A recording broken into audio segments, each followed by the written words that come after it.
we have a workshop tonight with the commissioners and I think Enterprise Rent-A-Car regarding seeing about possibly doing a lease program again. So this time I'll turn it over to Councilman Rich Merzinski. Commissioner. Did I say Councilman? I'll turn it over to Derek Grew from Enterprise.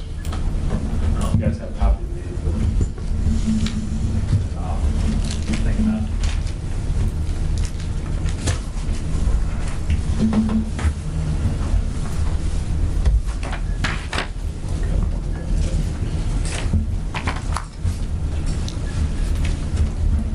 Did you get one, Mike?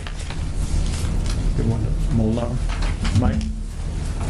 Yeah. Did you get one? Yep, from behind.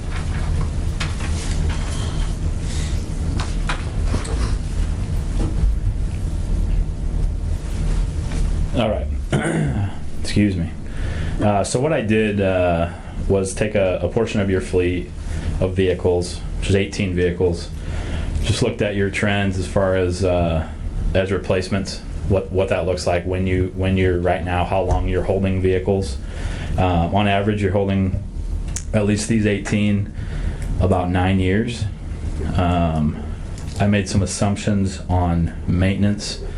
Assumed $118 a month, just based on age, mileage of type of vehicle, for what they are. Annual mileage based on your current mileage is about 9,500 miles a year. I assumed current miles per gallon as far as fuel economy is 10. That's probably pretty close. And then what I did was just look at what makes the most sense as far as from a cost perspective, total cost. And on average, you should be replacing your vehicles about every 4.5 years. So call it 4-5 years, depending on the vehicle and mileage. I also assumed for the fuel cost in here $2 per gallon on gas, and on the lease side of the comparison, $41 a month for maintenance. So that top, in the middle section where it says fleet cost, there's that top bar that's a gray. The gray line there is on the left. It says average. So right now that's what you're doing. You have 18 vehicles that I looked at. On average, you're replacing 2 per year. Purchase amount $52,000. Maintenance currently $25,000.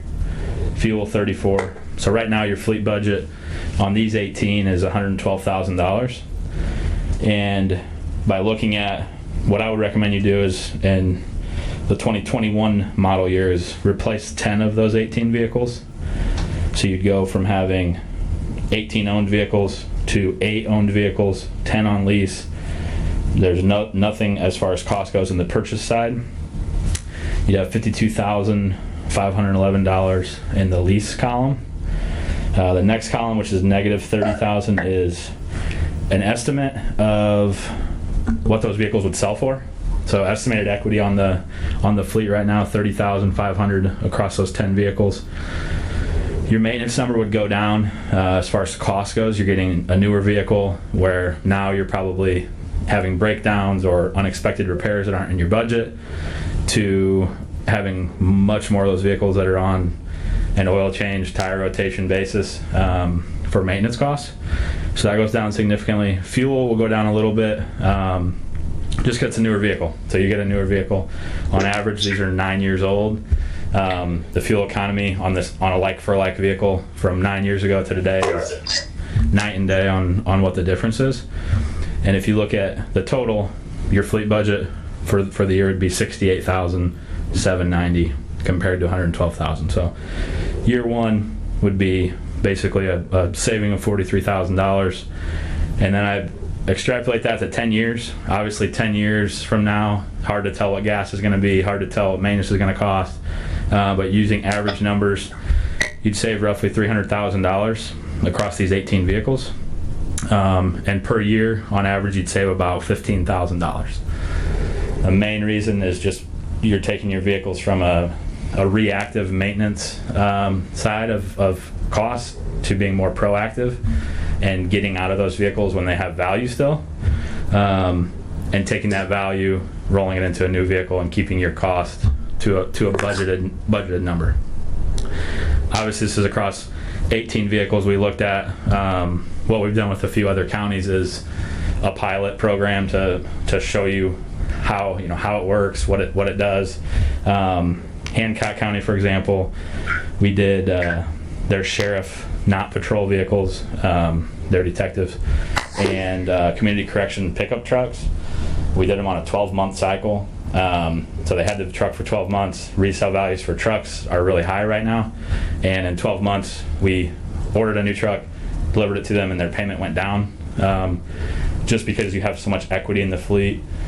When you sell a vehicle at the right time, you can use the equity. The other thing that you guys have a big advantage is the amount of incentive that the manufacturers give municipalities is much higher than a retail incentive or even a commercial incentive.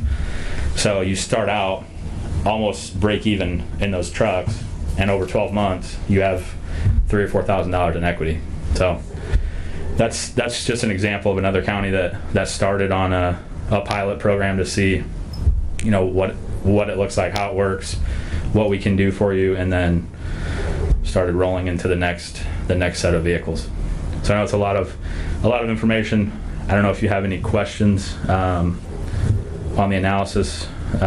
It's really a model that we use. Yeah. Yeah, I'm not sure which 18 vehicles that you're picking. I don't know which. Turn your mic on. I'm not sure which 18 vehicles you're picking, which departments, because there might be a difference between something that's for the planning department, something that's used by a commissioner, something that, so Yeah. for me to figure out who we're really talking about, I'm not sure. And then also, I'm not sure which vehicles we're talking about. And then the next question is, if it is a truck now, does it have to be a truck in the future? Nope. And so I know there's Yeah. more cost savings also that can be done that way, but I'm just not sure what I'm looking at when it comes to this fleet. Yeah. I can give me 1 second. I have the list of vehicles. So Commissioner Brzezinski gave me a list of 18 vehicles, which is what I looked at. Some of the building department was one. There's process servers, there's community corrections, there's detectives, there's Right. a bunch of different people. Not the extreme high use There'll- vehicles. there'll be This no- is the there'll be no when he's at police cars. 9,500. No There police- wasn't a lot of heavy Right, use. he's got listed, but no police cars, Yeah. no ambulances, no big truck, nothing like that. Pilot program just to see how it worked, because so many other municipalities, counties, cities, companies, that this is the way that they've been doing business for a while, and it saves money. It's pretty obvious. We all know. In my 8 years on the council, I can't tell you how many times we spent a huge check for vehicles, and the ones we traded in were junk. They had to get them off the road because some of them because they were unsafe, and we still have some like that. We put them on what's called death row. It's a better way of doing business, a cheaper way of doing business. So that's why we took a variety from different departments of vehicles we already know that are really high mileage or are really high maintenance. So you're right, they wasn't all one department. Yeah, it's kind of spread out. I just pulled it up. There's EMA, Build, Com, Coroner, Jail Division, Commissioners, Planning Commission, Process Server, Sheriff's Office, Weights and Measures. Those are the different departments. And then anywhere from a Dodge Avenger to a Chrysler Town and Country. There's a couple trucks on here, a couple Explorers, some Fusions. To your point, what I usually do is we talk, right? We say, okay, does this make sense? Is this something you guys want to look at? We figure out what the right vehicle is for that application. So it's a Dodge Avenger right now. That might be just because that's what you had. So it came from some other department and got moved to the process server. That's what he drives or she drives, and it may not be the best vehicle. You also mentioned there may be some pickup trucks that don't need to be pickup trucks just because same reason that's what you had. So what we try to look at is right sizing the fleet. So do you have vehicles that are just sitting, that are just losing their value over time that you could sell? Do you have vehicles that are not in the correct type of vehicle? And then to your point, as far as mileage on these 18, on average it was 9,500 miles, right? So lower mileage, pretty much what I see across the standard non-pursuit fleet in the municipality side is 9 to 10,000 miles. When you get into the municipalities, you're looking at 20, 30,000. So it's a different cycle point. Usually on police vehicles, we would do a 3-year lease. On these, we would do a 5-year lease or 4.5-year lease, depending on the mileage. And when I say lease, it's not your typical dealership lease. There's no wear and tear penalties. There's no mileage fees. It's essentially a market value finance. So if the vehicle costs $25,000 and you want to hold on to it for 4 or 5 years, we will basically write that vehicle down to $10,000, knowing that we can sell it for $15,000. So there's an equity buffer there that's the county's money. So I don't know if that answers all your questions or not. No, it keeps going we're going in the right direction. Yeah. The fee for the maintenance costs, where's the maintenance being performed? You can perform the maintenance anywhere. So this number that I used on the lease side, the $41, we have a fixed maintenance program that you use at a third-party place. So if you go to any oil change place, we partner on the same. I'm on the fleet management side, but we use the same infrastructure that our rental side does. So we have rental branches all over the state, country, and we use the same shop. So any major shop, if you don't want to do that, you can still do them at your garage if you do that now, oil changes, tire rotations. What we've seen with other counties is you can almost get the oil changed at a third party for more cost effective than you can pay your mechanic, who's probably certified to work on anything from a triaxle diesel to a sedan. So that's why we try to give that as an option. You can pretty much take them anywhere. Aside from, I would say, if you have warranty work, obviously I would say go to a dealership so it's in the history of that vehicle. But yeah, it's really up to you guys how you want to handle. So what's the savings if we did our own maintenance? Well, the savings in maintenance will still be on your cost of maintenance because you're getting a newer vehicle. So you're going to go from probably right now stuff breaking down, you're replacing probably transmissions or larger repairs. So if we do the oil changes versus you guys do the oil changes, what does that save us? If we do this $41.49 amount that says proposed maintenance, that's our fixed maintenance program. So you would not be charged that $41. It would just be whatever the oil change costs you guys to do or the maintenance costs you guys to do. Same as you do right now. That amount would just go away from the maintenance calculation, and you would just say, hey, whatever an oil change costs you to do, how you're doing it now is what it would cost you to maintain it. So what I'm hearing is that by keeping a younger fleet, we save a tremendous amount on repairs. Correct. And that is where we're trying to hold on to a vehicle too long, and that's where we may get caught in the higher repair costs. Correct. That's what I've heard you say. Yep. Okay. So yeah, repairs, your fuel cost is going to be higher just because you have an older vehicle. That's just not going to be as fuel efficient. It's a machine, so the fuel economy is just going to degrade. If you think about a 2006 GMC Envoy, that's one of these vehicles, and you compare that to today a Chevy Equinox or something similar size, it's going to be probably 4 or 5 miles per gallon better at least, times 9,000 miles. So it's a pretty significant savings in fuel. And then to the point of maintenance, obviously your maintenance costs will be lower. That's just a fact. You're going to go from reactively repairing things to proactively just doing oil changes, tire rotations. And then it's just a safety issue too, to be honest. If you have a 2006, 2009, 2008 and your fleet and your employees are driving it, it's not going to be as safe as even a 2013 or a 2019 or 2020 vehicle. From a safety standpoint, that's something that's hard to put a value on because it's a vehicle, right? If it runs, it's fine. But from a safety standpoint, really the technology for fuel and safety in these vehicles today compared to 10 years ago it's not even close to the same thing. Randy? Yeah. You mentioned Hancock County, you work with them. Yeah. Can you give me a list of some other municipalities locally that you work with? Yeah, so St. Joe County, Elkhart County, Hancock, a lot of the counties around Indianapolis. Our office is located in Indianapolis, so naturally that's kind of where we started. We've really been in the municipal side of our business as far as fleet management goes for about 7 years. So we've been on the commercial side. We've been in Indiana at least for 12 or 13 years. But those are two that are fairly close to you guys, Elkhart and St. Joe. St. Joe, all their highway vehicles are on it. They do 3/4 ton trucks, and then all of their health department vehicles are on it. Elkhart is similar to like your list. It's spread out across highway, parks, commissioners, weights and measures. It's pretty spread out. Hancock County does the sheriff's office.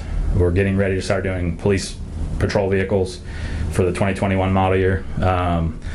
They do community corrections, and then the sheriff, currently we do the undercover sheriff trucks right now. And then we're spreading that across the whole highway this year. They came on the pilot last year, so we did a pilot program for 12 months, and then we'll be in the highway department, sheriff patrol vehicles, and a couple other departments that have 1 or 2 vehicles. So I don't know if that gives you at least a few that we work with, and then 4, 5, 6 different counties, a few cities near Indianapolis.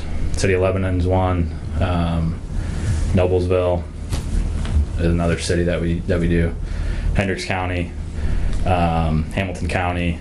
So a lot of the counties that are similar, at least to size to you guys, at least. Thank you. You're welcome. I know you mentioned an average. You got your mic on, Mike? Mike? Mike on the mic. Mike? You mentioned an average thing with mileage, like around 9,000. Yeah. Now, what if, say it's a 3-year lease or a 5-year lease, whichever, and the mileage would go over? Is there a penalty, a fee for? No, there's no mileage fees or wear and tear penalties. It all comes down to what that vehicle is going to sell for. So if we write it down in 4 years to $10,000 and it has 30 extra thousand miles and it only sells for $9,000, you're responsible for that $1,000 difference. Same as if it sells for $2,000 over what we have it written down to, you'd get the money back. The thing is that I meet with all of my clients 3 times a year. So we do an annual review, and that's one of the things we review is mileage on each vehicle, just to make sure we're on track for what we thought it was going to be. And there's bound to be some that are going 6,000 miles, some that are going 12,000 miles, just based on the nature of what department they're in and who's driving it the most. But that's something that I monitor along with you guys, and we try to figure out either can we move that vehicle to another department, can we change the driver to get the mileage more accurate. And then usually once we have 12 months of mileage, then you pretty much know what that vehicle is going to go from a mileage standpoint. And we know, okay, next time maybe we need to write this on a 3-year and these 4 on a 4-year. So it doesn't have to be a blanket 5-year term. If we know this vehicle is a 2015 and it's got 87,000 miles, it probably needs to be on a 4-year term just based on the mileage it's doing. But there is that's a long answer to your question, but there's no wear and tear fees or over mileage fees at all. And maybe I missed this, but insurance, is that? Same as you do right now. Okay. Some of us have been around. We remember a few years ago, we had an employee went to Indianapolis for, I don't remember, conference training, something, and they made it back to Lafayette and their vehicle died. So that person, that employee, had to figure out how to get home, and we had to tow that vehicle from Lafayette, which was not cheap. Currently, our pool vehicles that are available for people, they go to Indianapolis, they go to different Merrillville, whatever, for either training or conferences. And what we've found is that a lot of our employees will look at that vehicle and they're looking at 100 plus a lot miles. They say, I don't want to chase it. I'm not going to chance this. We're not going to do it. Just go ahead and drive my own vehicle. But we're trying to cut down on mileage. You know that. You cut the mileage year before last from 6,000 to 3,000. So we're trying to keep an eye on that. But if somebody's going to Indianapolis for a conference or for training or whatever, if they don't feel comfortable taking a vehicle with 150,000 miles on it, then you have to pay a mileage. So this would eliminate that fear we'd have a vehicle that you know is going to make it to Indianapolis and back, or wherever you're going. So it's kind of one of the driving forces behind looking at this, and we've looked at it several times. Yeah. Because newer vehicles don't break down. Not as often, not as often at least. You compare. Well, that was a thing I think you mentioned, Derek, is if you, say you get a new vehicle and you start having issues with it, yeah, they do break down. And you start having issues, they could pull that vehicle out of there because they don't want to keep having a vehicle that, is new that's having breakdowns. They'll pull it out and replace it.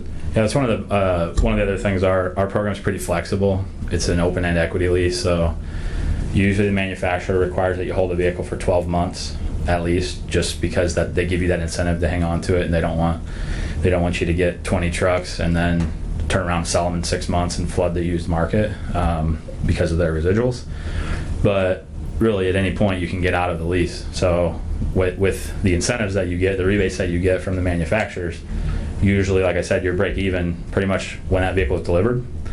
And say it's month 12, you're like, we don't need 4 of these. We pick them up, we sell them, and then you get the funds back over what is owed on them. So it's really flexible as far as, it's really easy to get into business with us, and it's really easy to get out of business with us. I mean, it's pretty straightforward.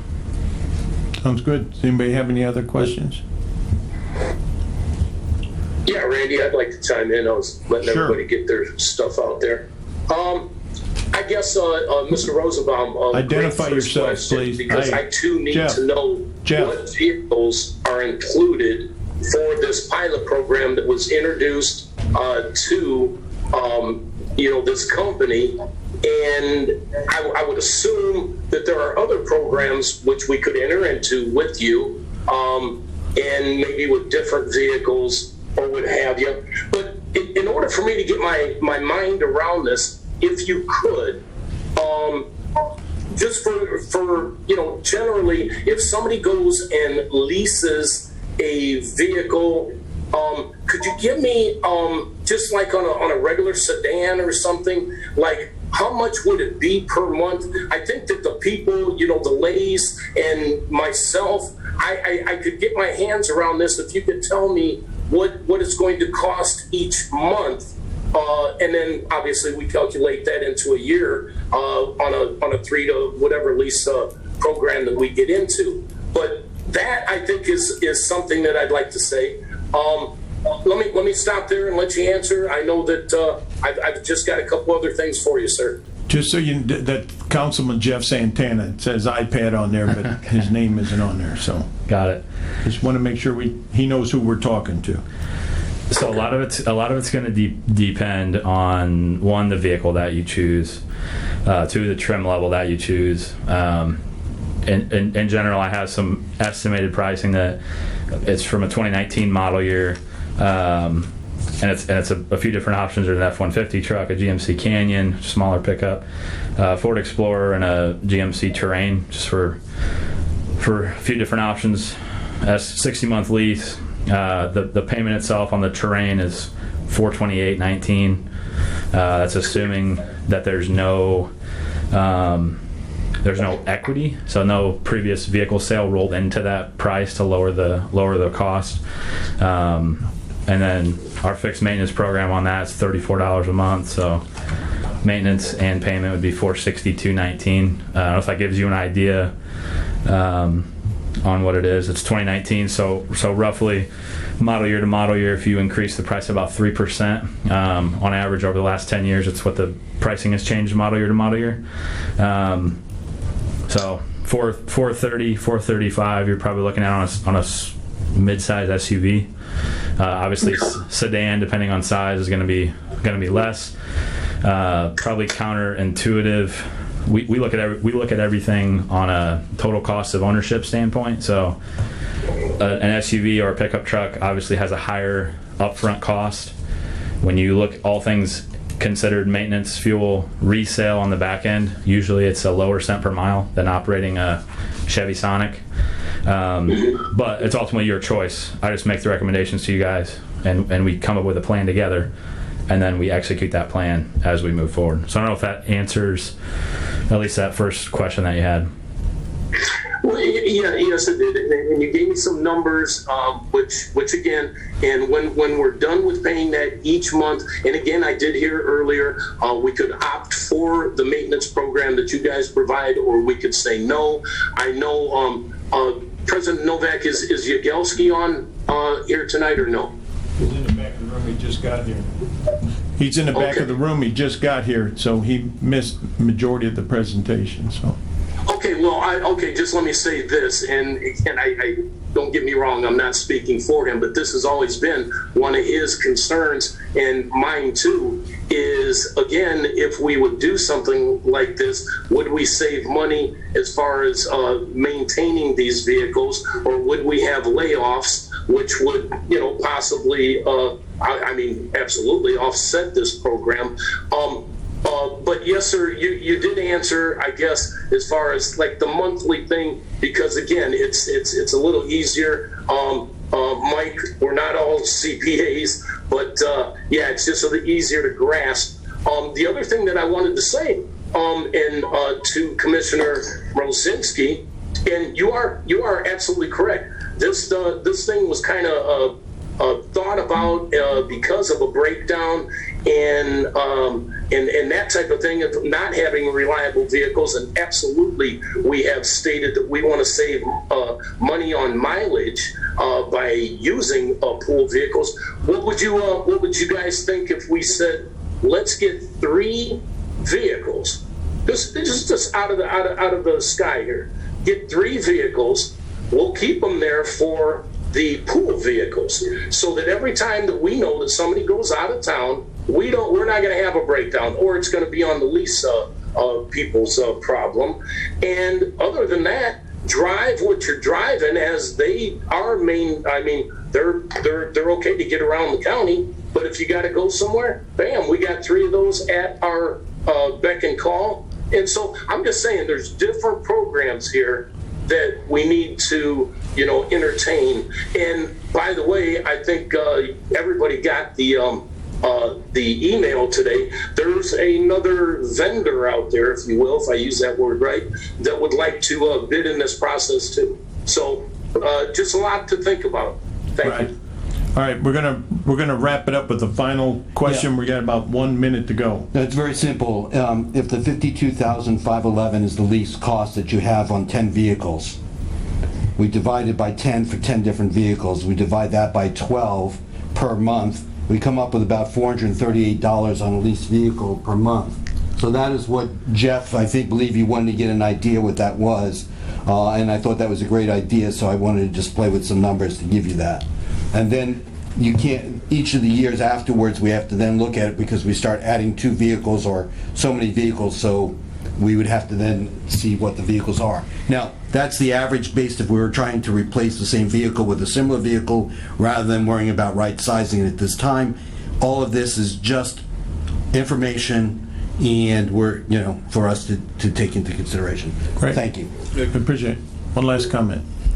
Yeah, that's third or fourth time I heard something about a layoff. I would invite the council, if you know where the sheriff's garage is, you should go out there.